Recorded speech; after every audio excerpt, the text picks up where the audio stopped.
ભાઈબંધ વાત બસ એટલી છે. ઝોમેટો, બ્લિંકિટ અને ડિસ્ટ્રિક્ટ, આ 3 એવી કંપનીઓ છે જે તમે ડેઈલી લાઈફમાં કોઈ ને કોઈ જગ્યાએ એનો તમે યુઝ કરો છો.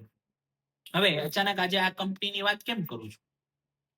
તો આપણને તો મગજમાં એમાં આવે ને, યાર આનો માલિક તો કેવો વેલ, આમ looking wise and any personality કેવી સોલિડ હશે ને.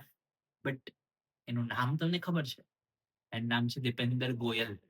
હા, દીપેન્દર ગોયલને બોલવામાં તકલીફ પડે છે, એને અટકાય છે બોલતા બોલતા. બટ શું એ એની કંપનીના ગ્રોથમાં નડે છે?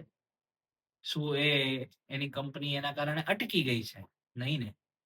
એણે એ વસ્તુ ઉપર ક્યારેય ફોકસ જ નથી કર્યું. આપણે એ જ કરીએ છીએ, આપણે ન કરવાની વાત પર ફોકસ કરી દઈએ છીએ અને શરૂઆત નથી કરતા. Just start. એક સ્ટાર્ટ કરો, 100% સક્સેસ મળશે. બરાબર છે? બાકી તમારી કોઈ વસ્તુ તમારી માટે મેટર કરતી નથી. તમે કેવા દેખાવ છો, તમારો લુક કેવો છે, ડઝન્ટ મેટર. બસ એક શરૂઆત, એ જ અઘરી છે. કરો. પછી તમે પણ, તમારી પણ કંપની, તમારી પણ પ્રોડક્ટ, તમારી પણ વેલ્યુ મલ્ટી મિલિયનર જેવી થશે. 100% થશે. બસ શરૂઆત કરવી એ અઘરી છે, પણ ટ્રાય કરવા જેવું ખરું.